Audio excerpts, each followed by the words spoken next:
تو میرے بھائیو، اسراء و معراج کا واقعہ آپ کی بہت بڑی شان ہے، آپ کی بہت بڑی فضیلت ہے، بہت بڑا اعزاز ہے جو اللہ نے آپ کو بخشا ہے، اس میں کوئی شک و شبہ نہیں ہے۔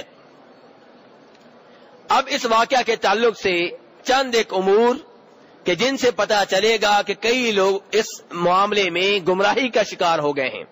نمبر ایک، وہ لوگ جو کہتے ہیں کہ یہ واقعہ خواب میں پیش آیا، یا کہتے ہیں کہ آپ کو روحانی طور پہ سیر کروائی گئی، یعنی کہ جسم دنیا پہ ہی تھا۔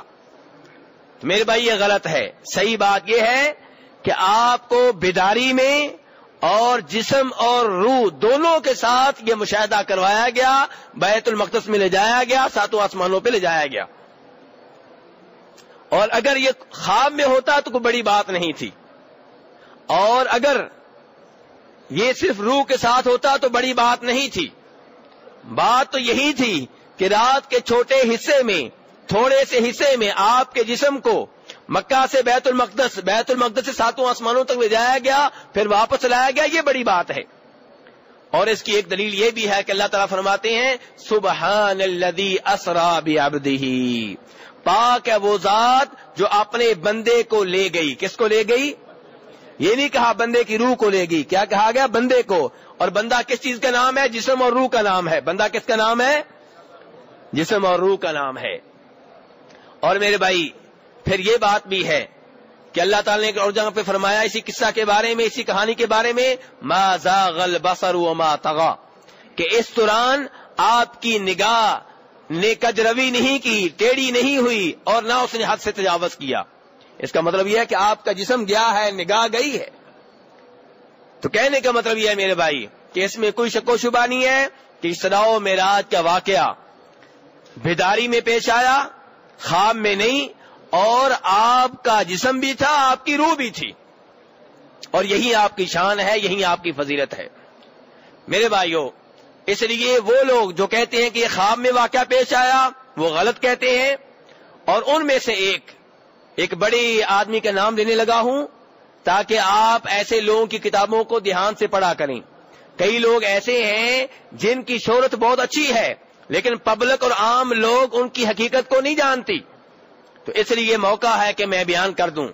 آپ نے نام سنا ہوگا سر سید احمد خان، سنا ہوا ہے؟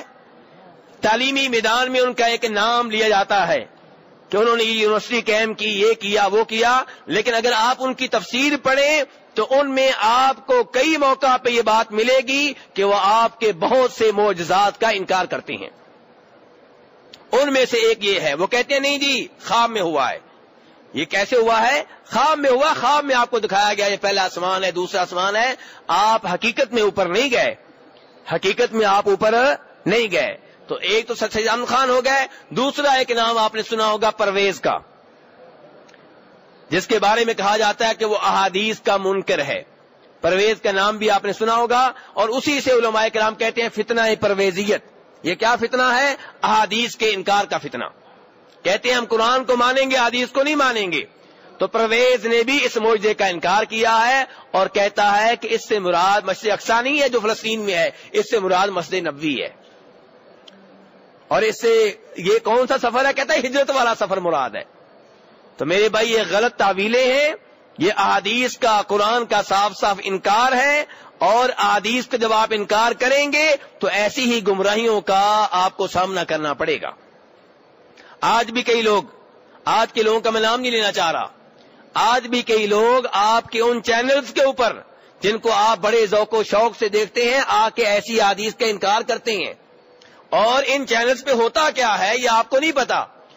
کسی ایسے مولوی کو پکڑ کر لے آتے ہیں جس کو الف با کا بھی پتہ نہیں ہوتا، اور اس کے سامنے بٹھا دیتے ہیں ان لوگوں کو جو بہت ذہین ہوتے ہیں اور جن کو ملکہ ہوتا ہے احادیث کے خلاف بولنے کا، اور عام آدمی سمجھتا ہے لو جی مولوی بول ہی نہیں سکا، مولوی کے پاس دلیل ہی نہیں تھی۔ آپ کو یہ نہیں پتا کہ کس مولوی کو بٹھایا گیا، ٹی وی مولوی کو بٹھایا گیا ہے۔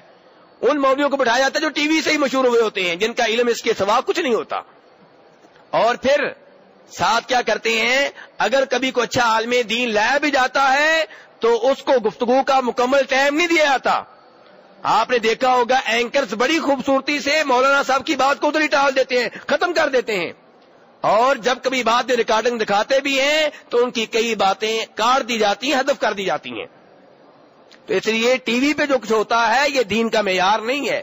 دین کا معیار قرآن و حدیث ہے. اگر ٹیلی ویژن پہ آ کے کوئی مولانا صاحب کسی کے سامنے ہار بھی گئے ہیں, نہیں بھی بول سکے, اس کا مطلب یہ نہیں ہے کہ دین غلط ہے. دین صحیح ہے, قرآن و حدیث کی شکل میں موجود ہے, اور کوئی اس کی صداقت پہ بات کر سکے یا نہ کر سکے, قرآن و حدیث کی صداقت میں کوئی شک و شبہ نہیں ہے.